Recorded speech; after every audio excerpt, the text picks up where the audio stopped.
Hello ஃபீஃபர்ஸ் நாங்களுடைய Lakshmi நீங்கள் பார்த்துருக்கிறது 0% ஜிபியில் வந்து நினி days உண்மையுமே ஸ்பெஷல் இல்லையா.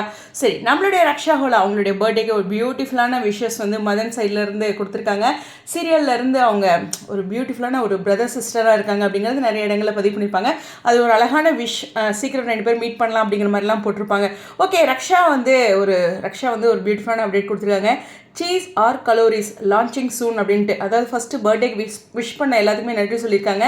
ஒரு here's to new beginnings and exciting news அப்படின்னு சொல்லிட்டு இந்த இடத்துல வந்து ரொம்ப அழகாக பீப்புள் வந்து இதில் ரொம்ப அழகாக வந்து சப்போர்ட் பண்ணுறீங்க, அதேமாதிரி ப்ளஸ் பண்ணுறீங்க. இதே மாதிரியே இன்னொரு சப்போர்ட் அண்ட் ப்ளஸ் என்னுடைய புது விஷயத்துக்கு வேணும் அப்படின்ட்டு சொல்லிட்டு my new venture in life அப்படின்னு சொல்லியிருக்காங்க. கண்டிப்பாக வந்து இது என்னங்கிறது உங்களுக்கும் புரியும்னு நினைக்கிறேன். ஐ திங்க் ஒரு ஹோட்டல் மாதிரி ஒரு நியூ பிஸ்னஸ் அப்படின்ட்டு உண்மையுமே சரி, இந்த விஷயத்துக்கு கடந்து உண்மையுமே ரக்ஷாவுடைய அந்த க்ரோத் இருக்கு இல்லையா, அந்த நெனி டைமில் வேறு லெவலுங்க. அப்படியே உங்களுக்கு ஒரு ஃபேன் பேஸ் இப்போ எப்படி மகாநதிக்கு விகாக்கு இருந்துச்சு, இல்லை கதிர்முல்லைக்கு இருந்துச்சு, அந்த மாதிரி மாயன் தேவி எனக்கு தெரியும் எந்த அளவுக்கு அவங்களோட ரீச் இருந்தது அந்த டைமில் அப்படின்ட்டு.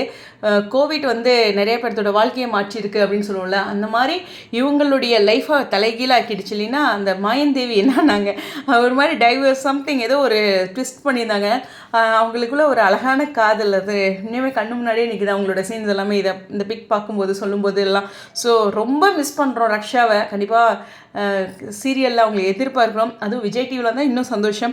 கண்டிப்பாக அவருமே செந்தில் அவர்களுமே அங்கே போகும்போது எனக்குள்ள ஒரு வருத்தம், இங்கே விஜயில் பண்ணியிருந்தால் இன்னும் சூப்பராக இருந்திருக்கும்ல, செம்மையாக போகுதுலன்னா. ஸோ நல்ல டிஆர்பியும் கூட. ஸோ கண்டிப்பாக வந்து இந்த இடத்துல சொல்லும்போது தாமரையும் மறக்க முடியாது. அவங்களுக்கு குழந்தை பிறந்து அப்படியே அந்த பிஸியில் இருக்காங்க. ஸோ அவங்களும் கண்டிப்பாக மிஸ் பண்ணுற விஷயத்தையும் சொல்லிக்கலாம். நினி நம்ம வாழ்க்கையில் நிச்சயமாக ஒரு ஸ்பெஷலான விஷயம். ரக்ஷா அவங்களுடைய புது பிஸ்னஸ்க்கு ஒரு பெரிய வாழ்த்துக்கள். முடிஞ்சதுன்னா மீண்டும் சீரியலுக்கு வாங்க அப்படிங்கிற ஒரு விஷயத்தையும் சொல்லி இந்த வீடியோ விடைபெறுகிறேன். Stay tune.